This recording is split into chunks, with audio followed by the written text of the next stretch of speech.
Olá, muito boa tarde. Senhor Edmundo, boa tarde. Boa tarde. Boa tarde, Magda. Ok, mais um e podemos começar a jogar as cartas. Ok, fechado, Ricardo. Mais um, ok? E já podemos jogar as cartas. Agora os próximos que vier já ficou suplente. Vamos lá à sueca. Então, estão mascarados hoje? Hoje vou abrir a câmara para todos. Eu estou sempre. Boa tarde, Adriana. Boa tarde, boa tarde. Muito bem.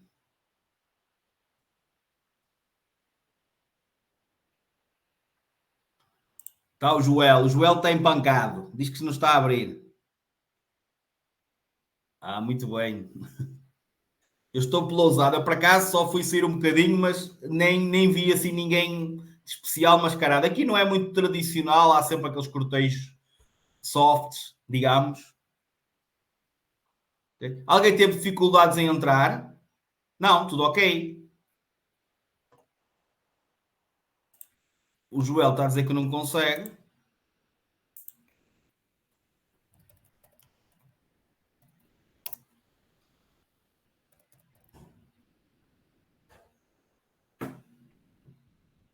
O Joel anda sempre perdido, pá. Deixa eu ver onde é que ele anda. Já entrou o Joel? Ainda não. Sempre perdido. Aí, e já temos aqui vários para jogar às cartas. Já temos várias mesas. Boa tarde, Carlos também. Boa tarde, Suzy. Boa tarde a todos, ok? Já sabem. Estamos juntos. Flávio também. Deixa eu ver se o Joel entra. Se não, coitado.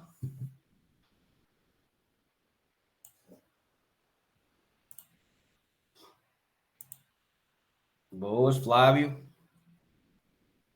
Anda sempre perdido. Repeti para aí 20 vezes que hoje íamos ter aula. É normal. O que vale é que nós temos. Oh, Magda, o meu pai era caçador. Já não é. Eu tenho ali muitos para gastar. Se fosse para comprar, não ia comprar, senão era desperdício. Tiros pode haver, chumbos é que não. Ok? Eu costumo dizer isto na brincadeira. Tiros pode haver, chumbos é que não, porque isso aí é que está mal. Também estamos com mais 2 minutos, certo? Portanto, daqui a 2 minutos iniciamos. Portanto, também estamos aqui a passar um bocadinho o tempo para a ver se o Joel se safa. Ele agora não disse mais nada. Será que já vocês entraram normalmente? Por isso, o link é o mesmo. Está a correr bem, é verdade. A aula de ontem correu bem? Para quem já fez, não era difícil, para não?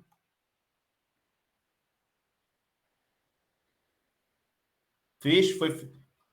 Ok. Atenção, eu ontem falei-vos, preparem-se para a aula 2. A aula 2 é mais por ser um bocadinho extensa. Não é que seja complicado. Pior é, sem dúvida, a aula de quinta, que vai ser sábado. Ok, isso eu já avisei, mas vou voltar a falar, como é óbvio, daqui por um bocadinho, antes de iniciarmos a aula. Esta não é por ser complicada, que não é complicada, aliás, muitas das coisas vocês vão ver que é revisões. Ok? Já entrou. Estamos todos à tua espera. Oh, crazy. Estamos todos à tua espera para tu veres. Ok? Estávamos aqui a cortar-te a casaca. Vou-te dar um tiro. Mas pode ser para a frente, Magda. Depois aquilo é os tais 5 dias ainda. Está bem? E por isso é que eu disse. Por isso é que eu disse. Porque a avaliação final, certo? Tanto que a avaliação 2, por exemplo, está marcada para sexta. Eu até posso avançá-la, certo? Um bocadinho para a frente. Porquê? Porque a avaliação 2 também só faz sentido vocês fazerem se já tiverem a aula feita a 17. Portanto, quem fizer a aula de quinta-feira por gravação, ok, que é igual, vai ser igual àquilo que vamos falar no sábado. Portanto, chega à sexta-feira, pode fazer essa avaliação 2, já tem todas as concluídas para trás, não há problema nenhum, ok? Quem só vai esperar pela aula em direto de sábado de manhã, ok? Quem esperar por essa aula em direto de sábado de manhã, pronto, faz depois a avaliação 2 e a avaliação final depois, porque tem espaço para fazer. Eu digo 5 dias, mas normalmente nem é 5 dias. Possivelmente vai ser de sábado a sábado. Devem ter até o outro sábado para terminarem. Ok? Então, contem só os 5 dias, que é para... E normalmente a gente dá sempre 6, 7, ok? Portanto, têm mais que tempo para terminarem. Portanto, organizem da maneira que vocês quiserem. Portanto, não se esqueçam. Quinta-feira, aliás, já lá está. Possivelmente até quem concluir esta aula hoje e quem tiver tudo direitinho, se calhar amanhã já deixa fazer até a aula de quinta-feira. Já está lá a gravação. Portanto, a tal aula que eu disse que depois eu no sábado vou dar em direto. Portanto, depois quem quiser ver a de quinta, ver a gravação e ver sábado, ver as duas, sem problema. Quem quiser esperar só pelo direto, sábado estou em direto de manhã a partir das 9h30 para darmos essa aula e, como eu disse, para, se tiverem dúvidas, continuarmos mais um bocadinho a aula para tirarmos dúvidas de outros temas que vocês possam ter, porque basicamente vai ser a última aula em direto que vamos ter. Então, depois é com vocês, se tiverem aulas em atraso, obviamente dúvidas no grupo do WhatsApp, ninguém vai fugir, ninguém vai desaparecer, e eu, muito mais eu, não é? Porque estou sempre aí com vocês, vêm mesmo em dia que normalmente nem está ninguém a trabalhar, se vocês mandarem uma mensagem, por vezes eu respondo, ou a maior parte das vezes eu respondo. Ok? Certo? Pronto, alguma dúvida em relação àquilo que eu falei? Podemos iniciar? Sim? Ok. Como eu estava a dizer, esta aula, eu ontem referi que ela, já não me lembro o termo que utilizei, mas se utilizei o termo complicado, era complicado no sentido de ser extenso, ou seja, é uma aula com muitos objetivos. E, aliás, aqueles objetivos que nós demos no final da aula de ontem eram para ser nesta. Mas como esta já era muito extensa e a outra era curta, eu antecipei.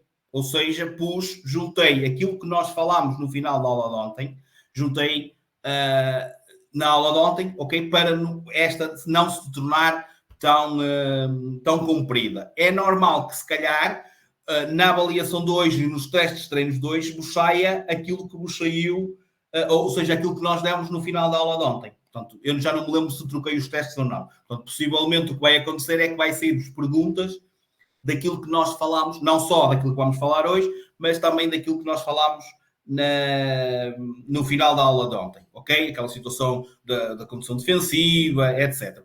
Possivelmente vai mexer mais hoje do que até saiu ontem, ou se calhar nem mexeu na avaliação de ontem, ok? Já não me recordo, que já foi há algum tempo que eu troquei e já não me recordo muito bem disso. Pronto. Qual é este tema? É a aula 16, portanto estamos na penúltima aula, certo? É a unidade 5, portanto é também a penúltima unidade, e o que nós vamos falar é o condutor e os outros utentes da via e a adaptação da nossa velocidade às diferentes condições ambientais adversas. Portanto, condução com chuva, condução com neve, condução com vento. Mas o início desta aula, que basicamente é muitas das coisas revisões, vamos falar na classificação das vias e relembrar algumas coisas que vocês vão já perceber o que é. Vamos falar depois nas definições, o que é autoestrada, o que é faixa de rodagem, o que é via de trânsito, o que é uma via pública, o que é berma, o que é o passeio. Portanto, essas definições, o que é uma via reservada a automóveis e motociclos. Portanto, quase todas, ou para não dizer todas, já foram faladas em alguma aula específica, okay? Portanto, é só mesmo a definição, mostrarmos algumas imagens para vocês não terem dúvidas do que é, o que é faixa de rodagem, o que é berma, o que é uma autoestrada, etc. E depois vamos falar nas diferenças que existem entre a condução urbana e não urbana, que é dentro e fora de uma localidade.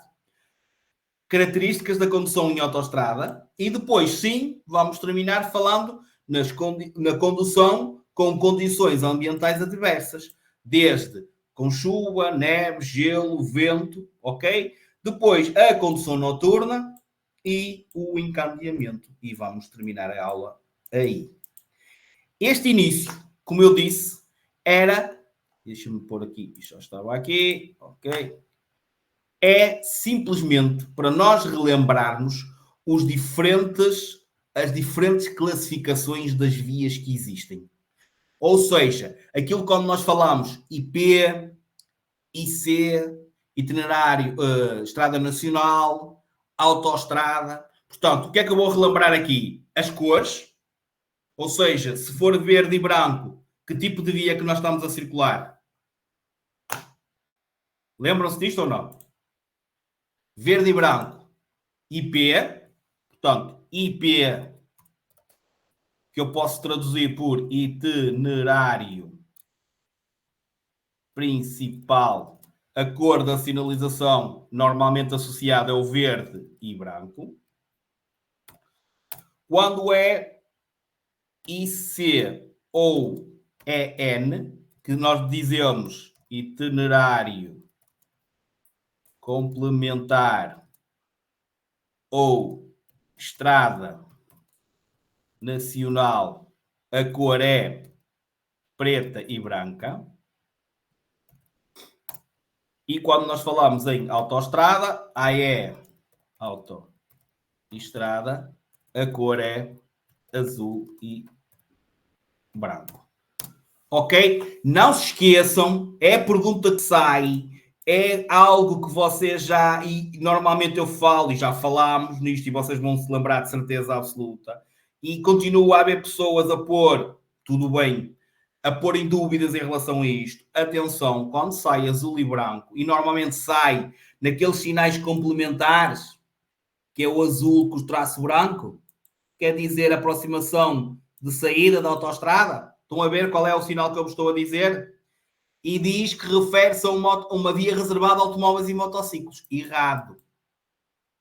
Errado. Aquele, se é azul e branco, é da autoestrada. Quando é via reservada a automóveis e motociclos, não tem uma cor de sinalização definida. Pode ser um IC transformado numa via reservada, pode ser uma estrada nacional, ou desculpem, pode ser um itinerário principal, que normalmente é o que acontece, que passa de itinerário principal a via reservada, mas eles não trocam a cor da sinalização. Porque eles perguntam, este sinal indica que estamos a 750 metros, ok, da próxima saída de uma via reservada a automóveis e motociclos. Errado. De uma autoestrada. Ok? Portanto, não se esqueçam dessa pergunta. Há muita gente a errar essa pergunta. Há muita gente a pôr dúvidas, ainda bem que ponha dúvida e que fique esclarecida, que é porque em exame, convém é acertar em exame. Não é? Por isso é que até exame a gente tem que tirar as dúvidas todas.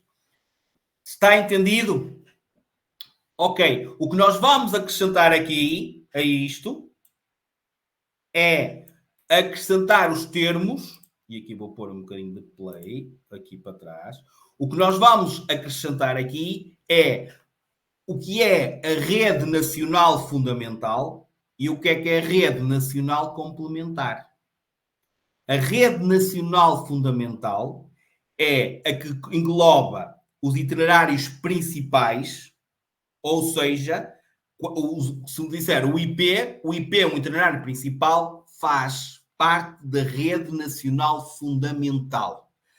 Faz a ligação entre centros urbanos. Há certas cidades que são ligadas por IPs. Portanto, o objetivo dos IPs, certo, é fazem a ligação entre os centros urbanos. Rede nacional fundamental. É composta então pelos IPs e faz a ligação dos meios urbanos. Já ia fazer aqui um erro. Ok? Depois existe a rede nacional complementar. E a rede nacional complementar Aqui já é os ICs, já é as estradas nacionais, já é as municipais, por exemplo. Ok? Certo?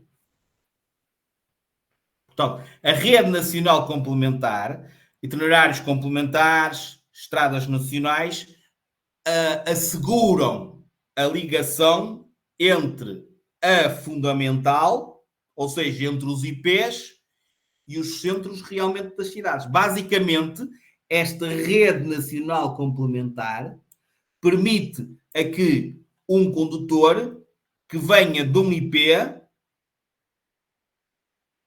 tenha acesso ao centro da cidade.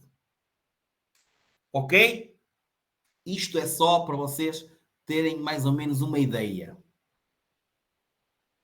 Complementar, complementa. É uma ajuda.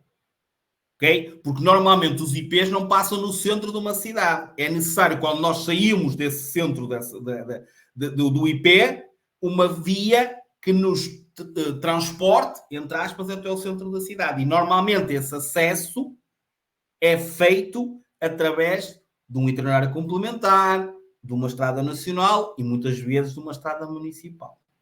Ok? As autoestradas podem integrar-se quer num, quer noutro. Portanto, as autoestradas tanto podem pertencer a este como a este.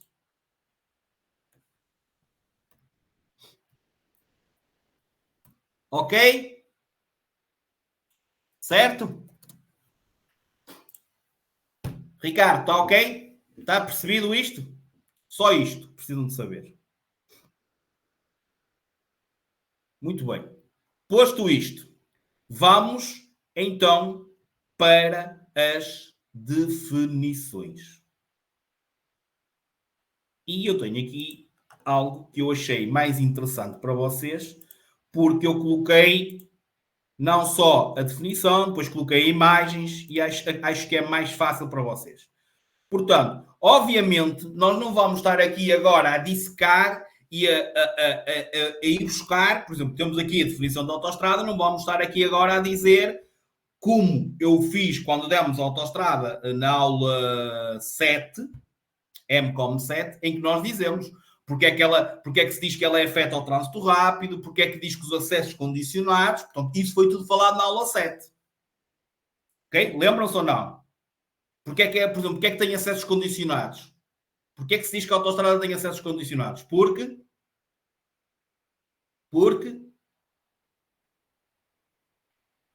estou à espera. Não arranca. Exatamente. Porque nem todos os veículos podem circular. Há restrições em termos de circulação. Quais? Aula 7. Ok? Portanto, é só mesmo eu dar-vos a definição e vou-vos colocar uma imagem para vocês olharem e dizer, ok, isto é uma autoestrada. Posso-vos tentar ajudar noutros aspectos. E se alguém tiver dúvida, tudo bem. Agora, por isso é que os acessos são condicionados. Portanto, isto não é novidade para vocês. Portanto, via pública destinada ao trânsito rápido é a via em que podemos circular a velocidade mais rápida, mais elevada, praticada a nível nacional, o tal 120. Depois falamos, tem uma velocidade mínima, ok? É única, imposta pela lei que tem uma velocidade mínima, os 50. Falámos numa pergunta muito importante que sai, que é a velocidade em patamar. Só pode circular em autoestrada um veículo cuja sua velocidade de patamar seja superior a 60. Ok? Depois, com separação física de faixas de rodagem. Separação física de faixas de rodagem. Sem cruzamentos de nível, porque os cruzamentos são desnivelados, ou passamos por cima ou passamos por baixo. Não tem acesso a propriedades marginais, não temos acesso direto a casas, a caminhos particulares, ok, a empresas, por exemplo, com os acessos condicionados e sinalizada como tal. E temos aqui a imagem de uma autoestrada, o aspecto normal de uma autoestrada, e depois ainda temos aqui o início o fim, o de velocidade mínima, o de acessos condicionados e já agora o de via verde. Portanto, alguma sinalização que vocês podem encontrar na autoestrada. Berma. Sem stress. Está atento ao que estamos a fazer, ok? Berma. Superfície da via pública. Portanto, faz parte da via pública. Lembram-se? Eu disse via é tudo. Lembram-se daquele desenho que nós construímos no MSR e na aula 1 do MCOM. Ok? Portanto, a berma é uma superfície da via pública, não especialmente destinada ao trânsito de veículos, porque regra geral é utilizada por quem? Pelos peões. E que ladeia a faixa de rodagem. Fica para fora da faixa de rodagem. Nós fizemos este desenho aqui, portanto, a berma é isto.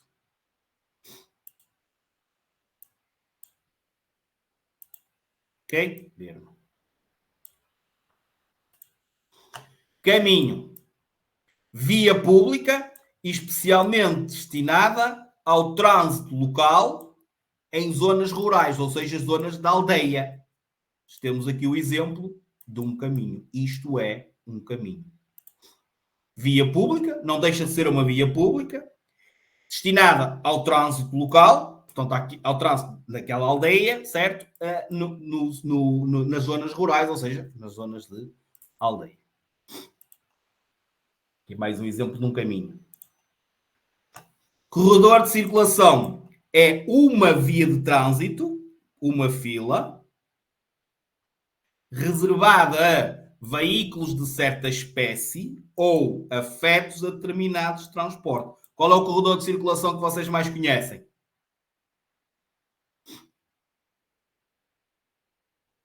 Ó Bruno, o que é que foi? Vais morrer? Exatamente, o do bus. Está aqui. Isto chama-se um corredor de circulação. Tenho aqui este, temos aqui este e temos uma imagem real. Exatamente. Tipo, reparem, temos 3 vias de trânsito. Só uma é afeto ao transporte público, chama-se corredor de circulação. O que é que foi, Bruno? E aqui o sinal. Cruzamento. Às vezes, eu ainda me lembro, acho que até foi o Crazy. O que é um cruzamento?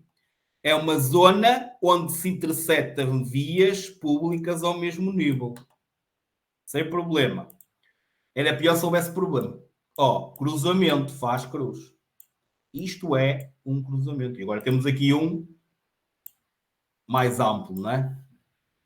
Portanto, isto é um cruzamento. E temos aqui aquele sinal que vos dá tantas dores de cabeça. Ok. Ainda estou com boa memória.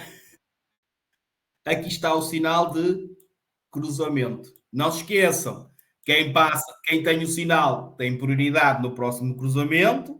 O nome do sinal é cruzamento com via sem prioridade, porque os outros não têm.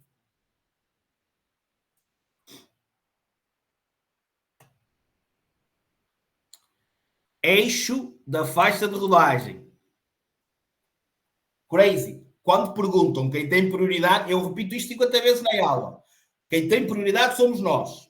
O nome dele é sem prioridade, porque está a referir-se em relação aos outros. Nós temos e os outros não têm. Eixo. Lembrem-se, também desenhamos isto. Linha longitudinal materializada ou não. Pode ter linha, como pode não ter, como pode ser uma coisa de flores, como eu costumo dizer, ok? Que divide uma faixa de rodagem em duas partes, cada uma afeto a um sentido. Ou seja, eu por acaso aqui os exemplos que coloquei foi o meio, mas não se esqueçam que eixo pode não ser o meio. Certo? Por isso é que ele não diz divide a faixa de rodagem em duas partes iguais, não diz isso. Diz divide em dois sentidos. Ok? Portanto, do outro lado, é sentido contrário, é um eixo. Se é tudo no mesmo sentido, não existe eixo. Ok? Também é o eixo. Entroncamento. Zona de junção ou bifurcação. Já agora, bifurcação é quando faz isto. Abre em B. Isto também é considerado um cruzamento. Ou, desculpem, um entroncamento. Ok? Ou então, aquilo que nós desenhamos muitas vezes, que é assim, que é o que está aqui. Isto é, faz T, okay? Seja um T assim, seja um T assim, seja um T assim, é um entroncamento. E, mais uma vez, os sinais de entroncamento, que também nos dão um cabo da cabeça, que é a mesma justificação, ok? Do outro. Portanto, tem prioridade. Quem apanha o sinal, quem avista esse sinal, tem prioridade. Quer dizer que os outros não têm prioridade. Por isso é que se diz entroncamento com via sem prioridade.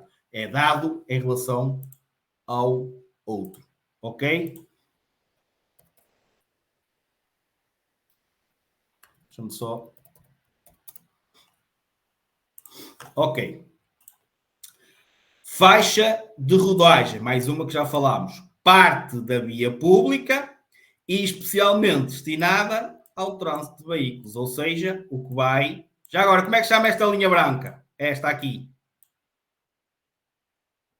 Guia. E esta representa o eixo. E o que é que representa o eixo neste caso? É uma linha contínua. A guia, lembrem-se, torna os limites da faixa de rodagem mais visíveis. A linha contínua, descontínua, mista, separa vias de trânsito. Uma via de trânsito, duas vias de trânsito. Aliás, de todas as definições que vamos dar, vamos chegar daqui por um bocadinho a falar na da via de trânsito, é que sai em exame, normalmente. O que é uma via de trânsito? É uma única fila. Que é aquilo que também já repetimos várias vezes. Ok? Ilhéu direcional. O que é um ilhéu direcional? É uma zona restrita da via pública, já vão perceber o que é isso, interdita a circulação, que nós, na regra geral, não podemos andar lá por cima daquilo, ok? Delimitada por lancil ou marcação apropriada, destinada a orientar o trânsito, que é quando você chega a um determinado lugar e tem este aqui, lá está o lancil, lá está a marcação apropriada, certo? Que é para nós não andarmos aqui por cima. Ok? Portanto, chama-se isto ilhéu direcional. Ok. O do entroncamento, Ricardo, é isso? Mas que é o sinal ou a imagem mesmo?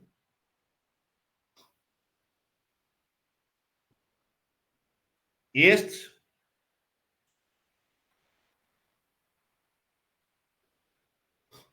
Isto está na aula.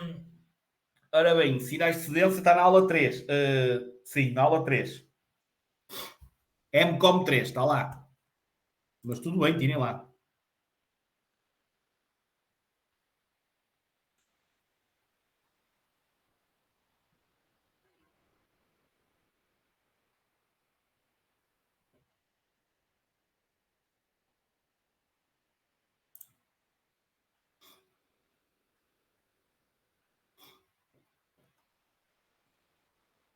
É este, certo, Ricardo? Ou isto? É isto?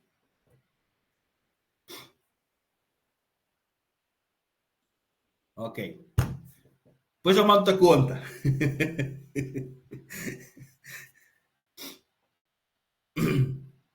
Ok? Tá. Localidade.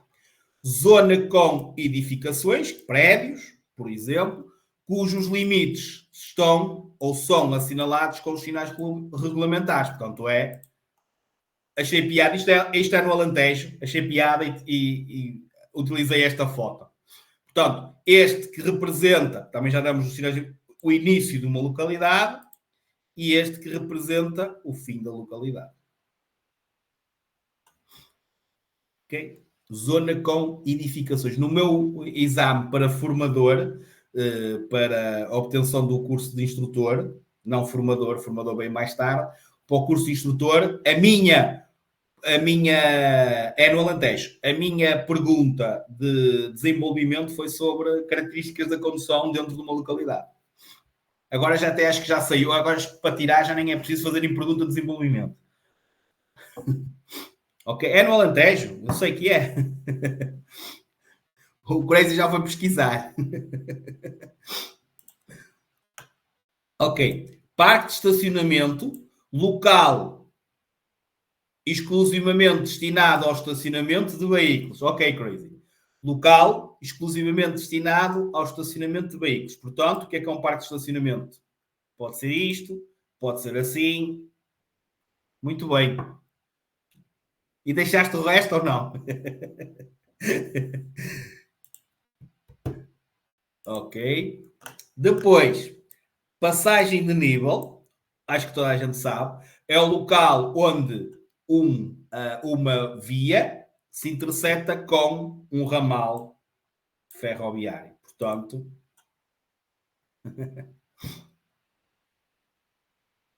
ok? Portanto, acho que toda a gente sabe o que é. Que foi, Adriana? Foi sem querer? Ou já te está a dar fome? Não se fala de comer. Esta hora, falar de comer. Ok. Passeio. Superfície da via pública. Em geral, sobrelevada. Normalmente é a diferença que faz para a berma. Então tem aquela sobrelevação, é um bocadinho mais elevado. E especialmente destinada ao trânsito de peões e mais uma que ladeia a faixa de rodagem. E cá temos o passeio. Desculpem lá que ainda continuo aqui fungoso. Não há problema. Ela vai aprender rápido, Adriano. Quando for tirar a carta, vai saber tudo. Pista especial. Via pública ou via de trânsito, especialmente destinado, de acordo com sinalização, ao trânsito de peões, animais ou de certa espécie, que é aqueles sinais de obrigação. Ó, este é de velocípedes, este é de peões, este é de velocípedes, e depois tenho aqui todos, que eu acho que... Esta imagem sai mesmo, é de exame. E tenho aqui todos os sinais de obrigação novamente, que representa pistas especiais. Ok? Rotunda, importante, não se esqueçam, se for rotunda, tem que ter sinalização. Mais uma vez, é uma pergunta que eu falo muitas vezes e há pessoal que depois mete lá no grupo do WhatsApp a dizer que tem dúvidas e que errou e que não entende. Para ser rotunda, tem que ter sinalização. Reparem, praça formada por cruzamento ou entroncamento, também depende do número das saídas, onde o trânsito se processa em sentido giratório e sinalizada como tal. E eu aqui coloquei os sinais. Reparem, tem que ter este ou este, tem que ser visível. Não é, é redonda, é rotunda. Não é assim. Tem que ter-se, porque se não tiver, e se não tiver o de baixo, que é dizer de ceder passagem, quem entra tem prioridade pelo que está pela direita. Sendo rotunda, já nem precisava ter o de baixo, bastava ter só este e aquele à entrada, o azul. Mas eles colocaram, mas já nem precisava de ter, porque sendo rotunda, quem entra tem que ceder a passagem. Então, não se esqueçam, está aqui outra vez a sinalização normal que se encontra à entrada de uma rotunda. Tem que ter este, tem que ser visíveis, ok? Este ou este. Via de abrandamento, também já falámos. Via de trânsito, resulta do alargamento, surge mais uma via de trânsito, ok? Da faixa de rodagem, destinada, como é de abrandamento, a quê? Destinada a permitir que os veículos que vão sair diminuam a velocidade já fora da corrente de trânsito. Então temos aqui, eu acho que esta imagem é mais fácil, ok? De abrandamento. E agora, uma coisa muito importante. Vejam a diferença da linha descontínua que separa vias de trânsito e da linha descontínua de aceleração e de abrandamento. Que eu tentei reproduzir isto para vos explicar, ok? Porque se vocês só têm que passar daqui para aqui se quiserem sair, porque se ninguém vos disser nada, vocês têm que seguir nesta. Não têm que passar para... É, exatamente. Só mais grossos, mais pequeninos e mais grossos. E os outros são maiorzinhos e mais finos. Perceberam? Isto é muito importante, vocês perceberem. Esta é uma linha descontínua que separa vias de trânsito. Esta é uma linha descontínua de abrandamento ou de aceleração. Crazy, mas eu expliquei isso na aula 6 nas marcas rodoviárias. Aí estás a dizer na estrada, vais reparar agora. Observa e vais perceber que é. Ok? E normalmente isso, eles podem falhar em muitas coisas na sinalização. Nisto, ou não tem, ou está desgastada, que acontece infelizmente, mas se tiver, é assim que está sinalizado. Ok? Há sítios que já não se nota muito bem, é verdade. Tá? Via de aceleração, é o contrário. Portanto, resulta na mesma do alargamento, mas não é para diminuirmos, mas sim para aumentarmos a velocidade, adquirir uma velocidade conveniente para se incorporar. Eu aqui pus o mesmo exemplo, mas é daquele lado que eu queria me referir, como é óbvio. E vocês repararem, mais uma vez as linhas são diferentes, o tamanho. Entendido? Percebida a diferença? Atenção à importância da diferença das marcas rodoviárias. Já agora, apontem aí. Aula 16, primeira palavra-chave, número 91, 91. 91, 91, 91.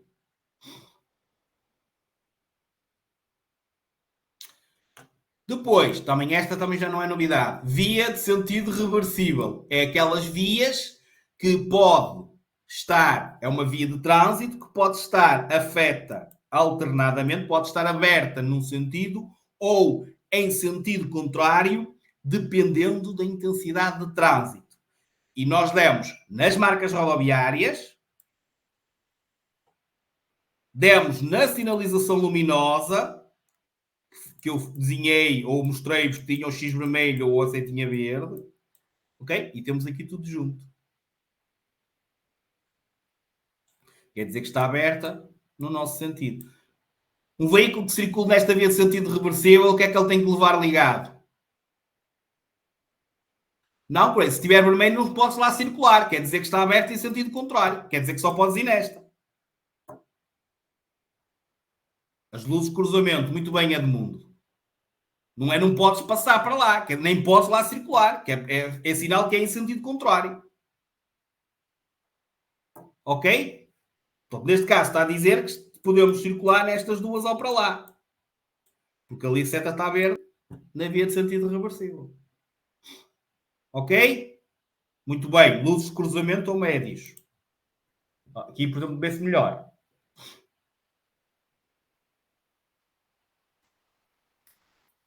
Das que sai mais. Via de trânsito.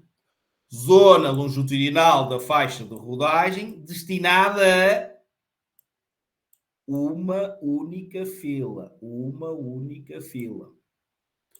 Por isso é que se diz número e sentido de vias de trânsito. Uma via de trânsito, duas vias de trânsito.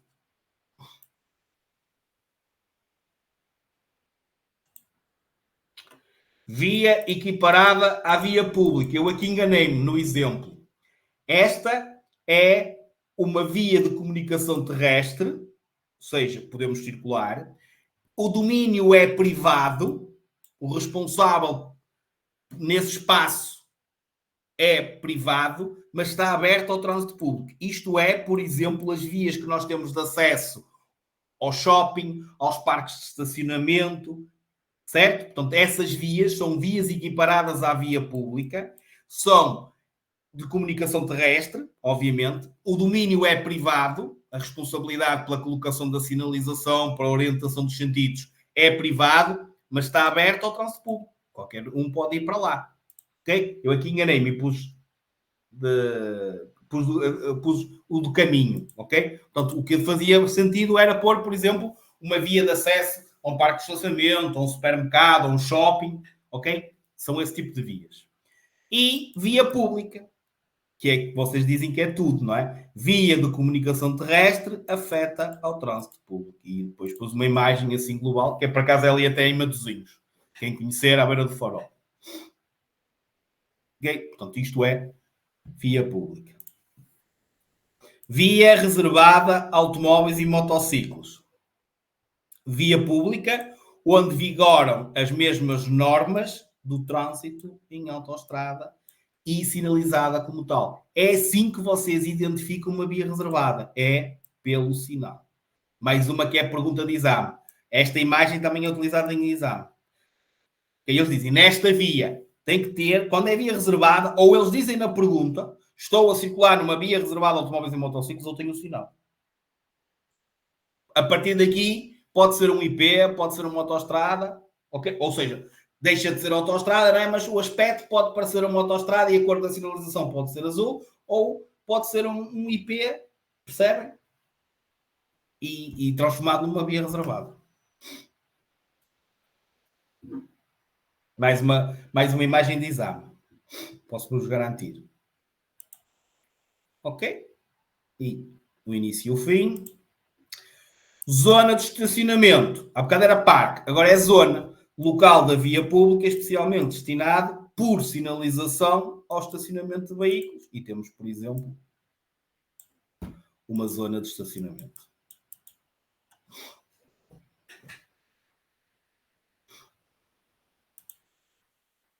E o sinal. Pronto. Está feito. Está terminado. E agora vamos aqui.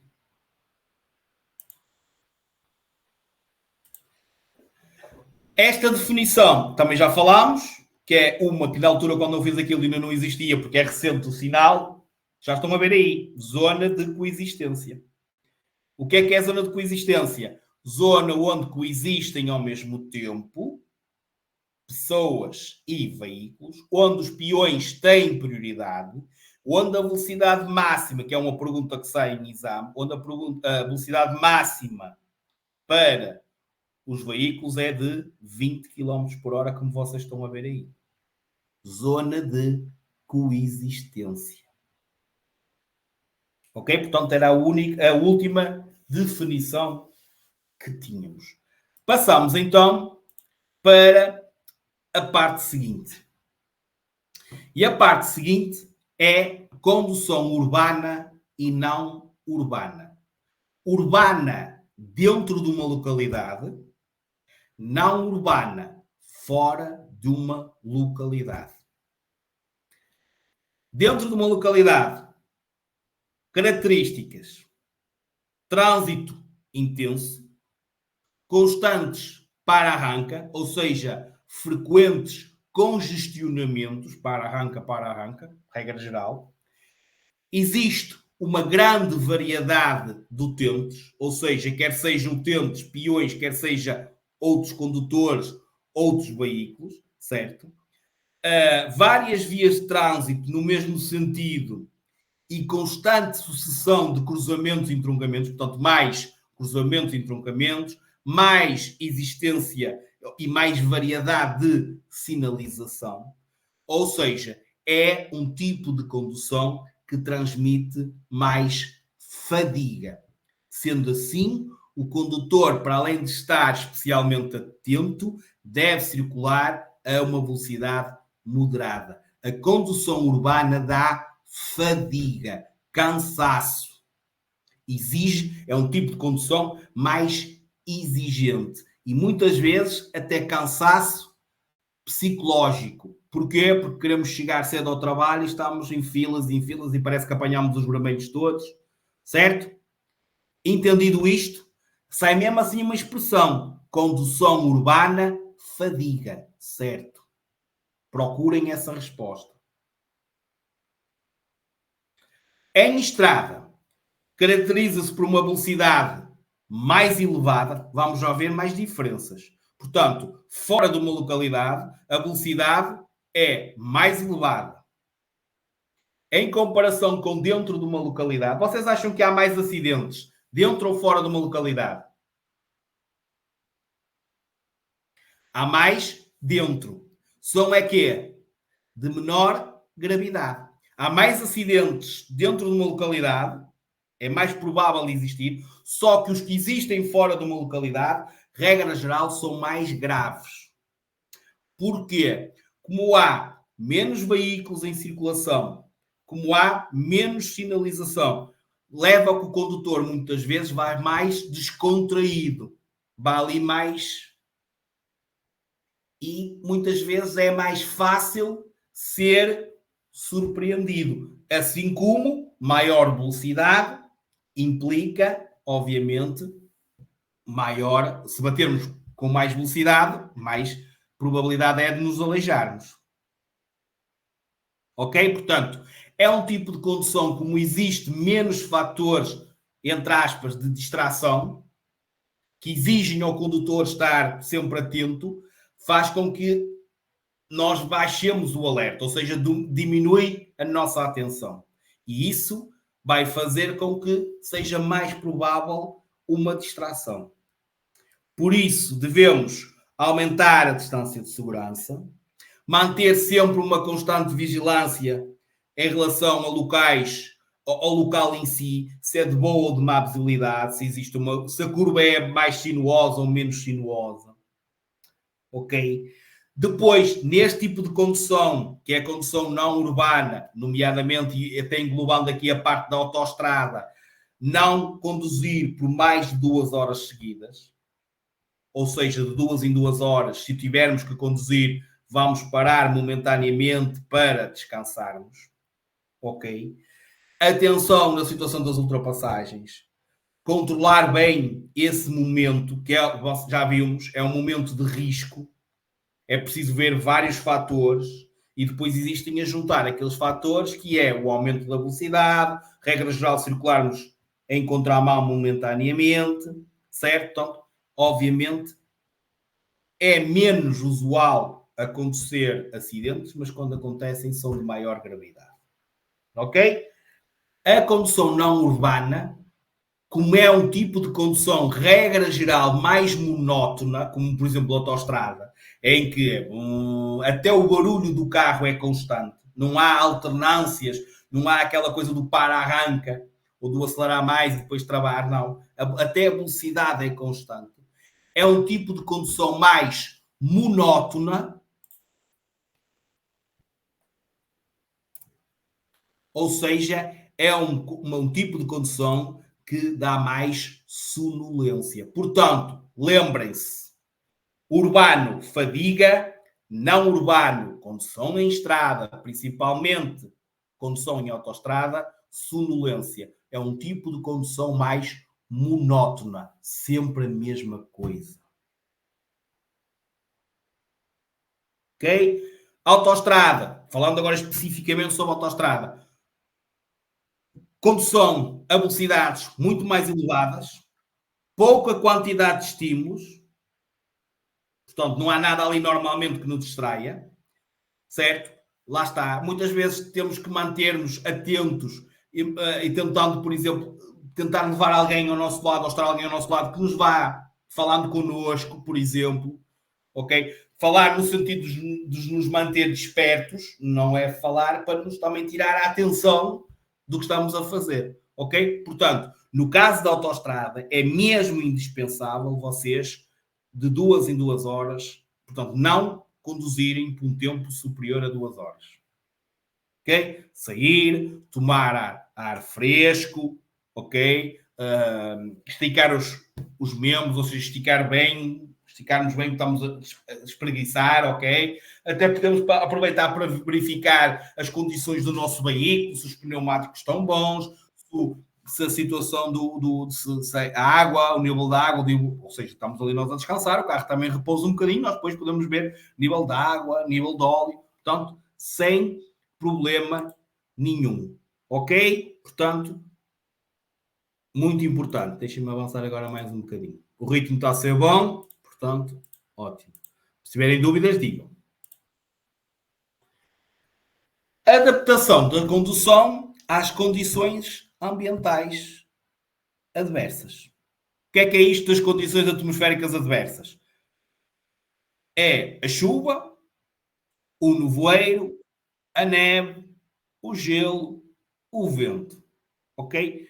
Estas condições atmosféricas adversas caracterizam-se essencialmente e principalmente e normalmente pela diminuição da visibilidade e da aderência. Não quer dizer que em caso de visibilidade seja todas, não quer dizer que a aderência seja em todas, mas a maior parte destas condições atmosféricas adversas, se calhar excluímos o vento, por exemplo, ok? Todas as outras vão provocar falta de visibilidade, ou seja, diminuição da visibilidade e diminuição da aderência. Ou seja, qualquer uma delas vai implicar a moderação da velocidade e o aumento da distância de segurança. Isto é procedimentos normais. Como é que nós temos que adaptar a nossa condução a estas condições atmosféricas adversas? Reparem, fora do veículo é a moderação da velocidade e aumento da distância de segurança. Dentro do veículo, nós vamos ter, se prejudica realmente a visibilidade, a utilização das luzes médias ou luzes de cruzamento. Não se esqueçam. Ligar as escovas do limpa-parabrisas. Ligar o quê? Que é uma que vocês esquecem. 3 procedimentos dentro do carro, quando estão condições atmosféricas adversas. Os vidros estão fechados. O que é que vai acontecer? O vidro da frente, que é o principal, vai embaciar. Exatamente. Ligar o ar-condicionado. Sabia fogo. Ai, isto é cansaço. Portanto, saber desembaciar os vidros, era isto. Há, obviamente, botões respectivos para vocês desembaciarem o vidro da frente, saberem desembaciar o vidro de trás, os espelhos. Também existe. A não ser que o carro seja muito antigo e não tenho. Mas também há desembaciadores dos vidros, obviamente, laterais, os espelhos retrovisores. Ok? Isto são procedimentos normais. Agora vamos individualizar. Nevoeiro. Reduz a visibilidade, reduz a aderência. Sendo assim, é indispensável a utilização das luzes médias ou de cruzamento, ativando também a luz de nevoeiro. Não se esqueçam, se tiver à frente, utilizem as da frente também, sendo que as da frente são para nós vermos. A única obrigatória, demos isto na aula 8, a única obrigatória é a luz de nevoeiro à retaguarda, de cor vermelha e do lado esquerdo, que é para indicar a nossa presença. Ok? O condutor deve reduzir a velocidade, aumentar a distância de segurança. O nevoeiro denso provoca no condutor fadiga. Portanto, são tipo de condições, ou seja, como conduzirmos nestas situações será também, obviamente, uma condução mais exigente, que vai requerer por parte do condutor um esforço extra. Qualquer que seja esse esforço extra, obviamente vai provocar-nos mais cansaço, mais fadiga. Ok? Portanto, tentem, obviamente, controlar essa fadiga também. Certo? Chuva. Reduz visibilidade. Há muitos que não têm, ok? Nem é obrigatório ter. Chuva. Reduz visibilidade. Mais uma vez, a aderência. Mais uma vez, a utilização das luzes médias ou luzes de cruzamento. Quando a chuva é muito intensa, mesmo não existindo nevoeiro, há aquele spray, também podem utilizar as luzes do nevoeiro. Ok? Portanto, costuma-se dizer, só se pode utilizar as luzes do nevoeiro com nevoeiro. Pode não existir o fenómeno, mesmo o fenómeno de nevoeiro, ok? Mas se a chuva for muito intensa, também é permitido por lei utilizar as luzes de nevoeiro, assim como muitas vezes, quando a chuva é muito intensa, ou até quando o nevoeiro é muito intenso, podemos utilizar as luzes de perigo, ou seja, os 4 piscas. Portanto, nestas condições de chuva, utilizar o limpa-vidros, utilizar, obviamente, o sistema de ventilação, certo? Não se esquecer que a chuva não limpa a via, a chuva traz para a via outros componentes que podem, obviamente, prejudicar a aderência. a chuva misturada com óleo ou combustíveis libertados pelos outros veículos, as folhas, como vai ser a situação do vento, certo? Muitas vezes, e vamos, já ia falar na situação do vento, falamos já no vento, o vento é mais para o fim. Pronto. Não se esqueçam do fenómeno que pode acontecer quando existe muita água no pavimento, que é o fenómeno da aquaplanagem. Isto sai. O que é aquaplanagem? É falta de aderência dos pneus quando existe muita água. Não se esqueçam que essas mesmas poças de água podem esconder buracos. Ok? Essas poças de água às vezes escondem buracos. E nós ao passarmos por cima, lá vai mais uma suspensão, até podemos rebentar o pneu. Portanto, a aquaplanagem é falta de aderência dos pneus quando existe muita água. O que é que acontece? Os pneus até podem ser novos e têm aquele rasgo. Os pneus têm esse rasgo que é para quando está a chover escoarem a água. Mas quando essas fissuras não são frequentes, desculpem, já não são suficientes, que era o que eu queria dizer, simplesmente vocês travam e parece que estão ali em ski. O carro começa a planar. Por isso é que se chama aquaplanagem. Okay? Exatamente. O carro flutua sobre a água. Quer dizer que aquele pneu, mesmo estando bom, é claro que quanto melhor for o pneu, Deus me livre, o pneu, certo? Menos provável é acontecer este fenómeno. Mas acontece mesmo com pneus novos. Portanto, se não tivermos calma. Não devemos nem travar, nem acelerar sobre essa poça d'água. Evitar sempre que possível essas poças d'água, porque elas podem, obviamente, esconder buracos. Certo? Eu agora pus aqui para trás, que é para... Ok? Aquaplanagem, não se esqueçam. A aquaplanagem dá-se quando a velocidade é demasiadamente elevada, não damos tempo aos pneus drenarem a água. Acontece, obviamente, quando há muita água sobre o pavimento, os tais famosos lençóis de água. Obviamente, a probabilidade aumenta de acontecer este fenómeno quando os pneus estiverem mais gastos. Ok? Portanto, levantar o pé do acelerador, não devendo nem travar, nem mover o volante. Nem estarmos a acelerar, nem estarmos a travar, nem mexermos no volante. Ok ou não? Quando estiver a chover ou o pavimento estiver molhado, o condutor deve reduzir a velocidade, aumentar a distância de segurança, prever uma distância de travagem maior. Porquê? Porque a aderência é menor. Evitar quer acelerações, quer travagens bruscas. Se estiver a circular perto de peões, atenção também às poças de água que podem depois molhar os peões que estejam a circular no passeio. E evitar as poças de água, como eu já disse, porque podem furar um pneu. Crazy, não está descrito na lei que dê multa. Agora, que é falta de civismo é. Ok? Mas não está previsto na lei isso. Pelo menos no Código da Estrada. Ok? Pelo menos no Código da Estrada. Pá, são coisas que às vezes podem acontecer. Agora, adaptação da condução às condições ambientais adversas, neve ou gelo. Visibilidade, portanto, é reduzida pela queda de neve, sendo assim o condutor deve utilizar o limpa-vidros, o sistema de ventilação, mais uma vez afetando a visibilidade, luzes médias ou luzes de cruzamento. Se realmente afetar muito a visibilidade, podemos chegar à situação das luzes de nevoeiro. Obviamente, com neve ou gelo, há uma grande probabilidade de perda de aderência. E não, vemos reportagens no fim de semana com muita gente que ficou presa na Serra da Estrela, nem andava para a frente nem para trás, não sei se viram. Portanto, a presença de neve no pavimento torna-o escorregadio.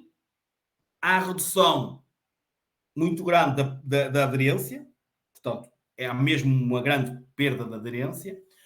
Portanto, o que é que devemos fazer? Mais uma vez, isto até parece uma cassete, mas não é.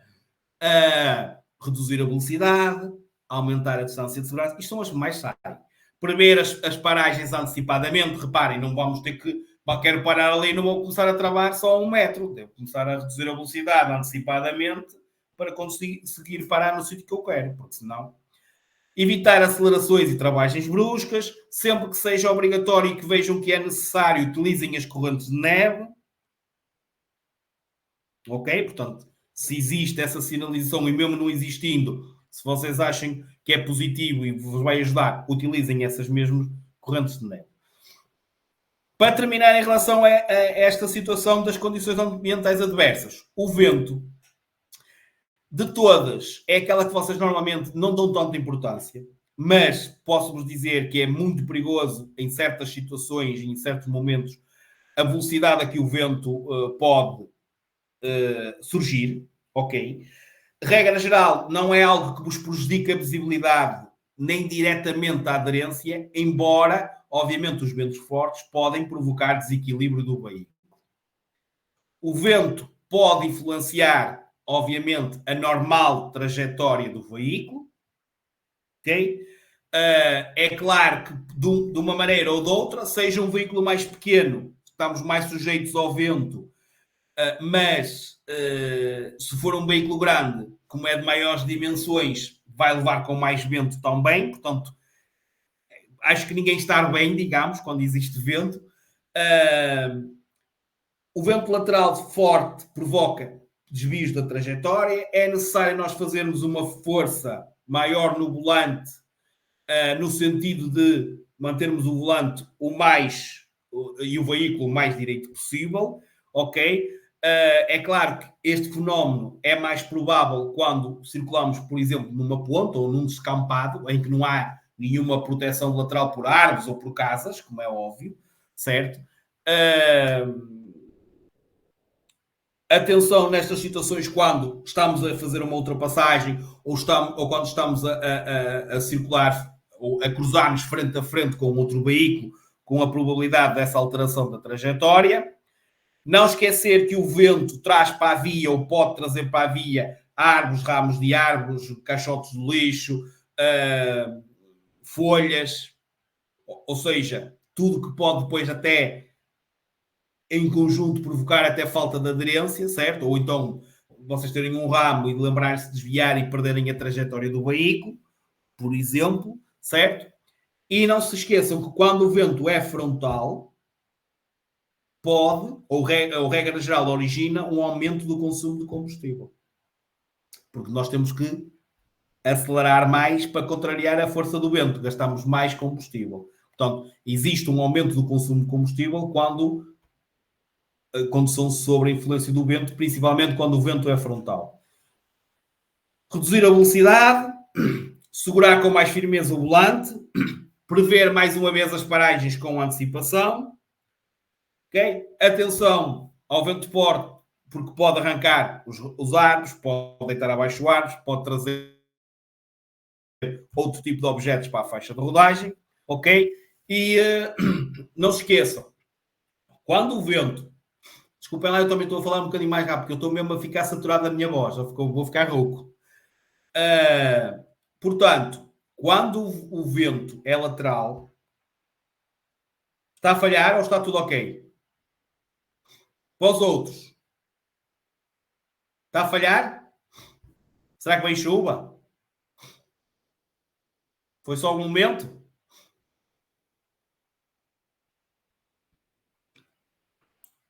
E agora, continua a falhar ou está tudo ok? Ok. Perderam alguma coisa? Perderam alguma coisa? Não? Ok, ok, ok. Pronto, também já estamos quase a terminar.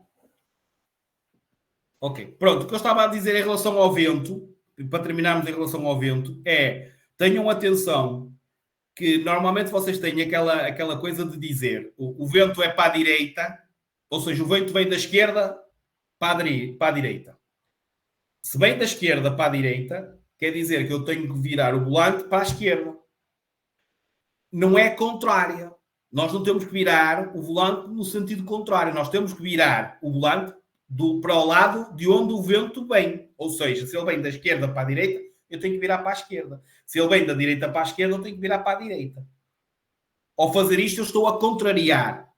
Estou a contrariar, mas estou a virar o volante para onde ou de onde o vento vem. Ele vem da direita para a esquerda, eu viro para a direita. Ele vem da esquerda para a direita, eu viro para a esquerda. Tenham atenção a esta expressão que eles utilizam. Ok? Pronto. Para terminarmos, condução noturna, que é o que está, vocês já estão a ver aí. Obviamente, é um tipo de condução muito mais exigente, porque há uma redução significativa do meio envolvente. Durante este período, é frequente e a gravidade dos acidentes aumenta. Portanto, é à noite. Continua a falhar agora, é? Não? Ok. Eu vou falar com mais calma. Durante este período, a frequência e a gravidade de acidentes aumenta. Apesar de haver menos trânsito, existe outros fatores de risco.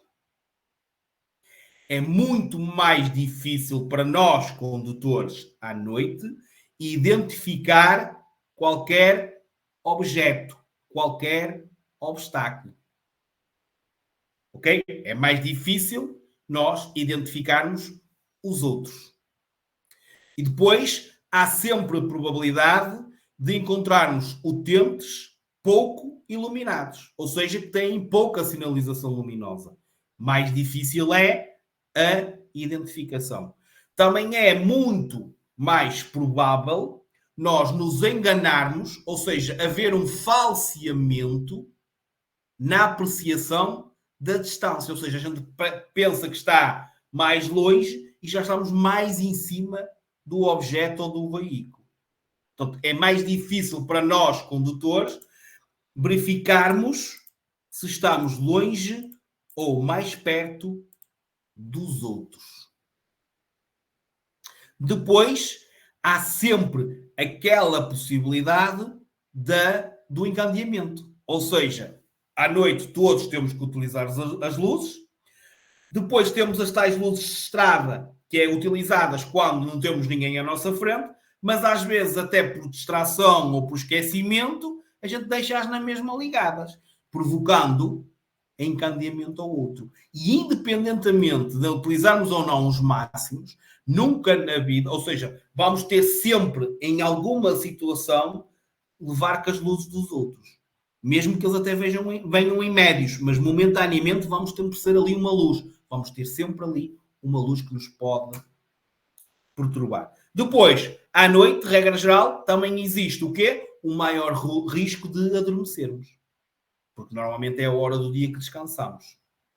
Ok? Como estamos sozinhos, de regra geral, como há muitos menos veículos, temos tendência muitas vezes a quê? Acelerar mais, ou seja, praticarmos velocidades mais elevadas. O que faz com que muitas vezes isto tudo seja explosivo, certo? Ou seja, e por isso é que há aquela situação que existe mais riscos e normalmente acontecem, ou com mais frequência acontecem o acidente. Ok? Portanto, tenham cuidado com a condução noturna. Tenham atenção à vossa utilização dos máximos. Não se esqueçam, no cruzamento com outros veículos, passem para médios. Se o outro vier com os máximos, moderem a velocidade, encostem-se o mais possível para a direita, tentem-se guiar pela guia. Ok? Tentem evitar olhar diretamente para as luzes dos outros veículos, porque isso vai-vos sempre afetar. Ok? Mais uma vez, não conduzam por um tempo superior a 2, 3 horas. Pausem pelo menos 10 minutos, um quarto de hora para descansar. E, obviamente, se sentir sono, deve parar para dormir. O tempo suficiente para lhe passar essa sonolência. Para terminar, e vocês já estão aqui, a parte da aurora e do crepúsculo. O que é isto? Nascer e pôr do sol. Nessa altura do dia, ou nessas alturas do dia, o sol está muito mais baixo e muitas vezes a trajetória da via, certo, faz com que a gente se bata de frente com o sol. Encandeamento, vocês normalmente associam sempre aos máximos, mas o encandeamento é, a definição de encandeamento é perda momentânea da visão quando iluminados por uma luz forte. Essa luz pode ser, obviamente, os máximos, as luzes de estrada dos veículos, mas pode ser esta situação de, na aurora e no crepúsculo, nós levarmos com o sol de frente. Os raios solares são particularmente perigosos ao amanhecer e ao entardecer, nascer e pôr do sol, pois muitas vezes incidem diretamente nos olhos do condutor, dificultando a visibilidade e provocando o tal encandeamento. Existe a pala de sol, que devem utilizar, existe a situação dos óculos de sol, que devem utilizar, certo? Mas muitas vezes isso não é suficiente.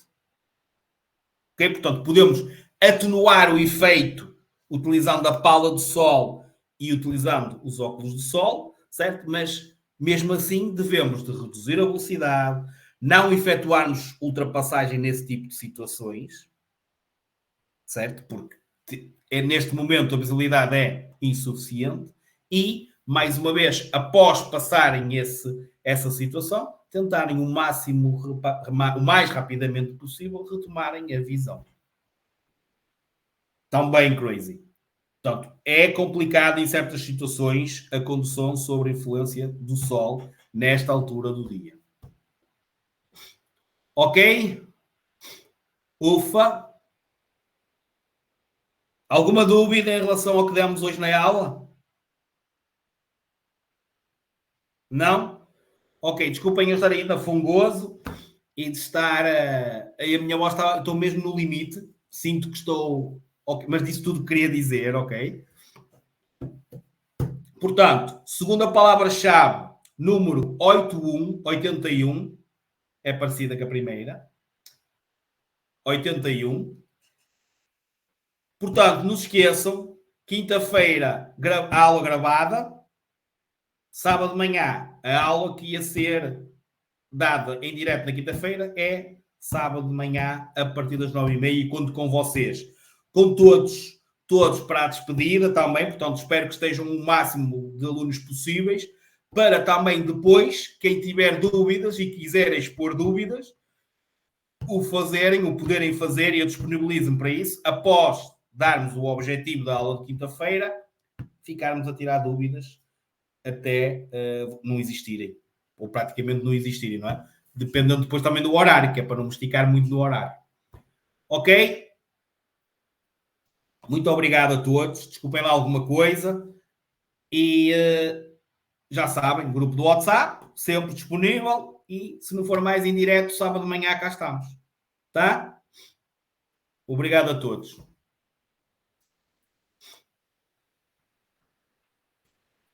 É para fazer testes. Em vez de fazer 2 testes de treino, vais fazer 10. Obrigado.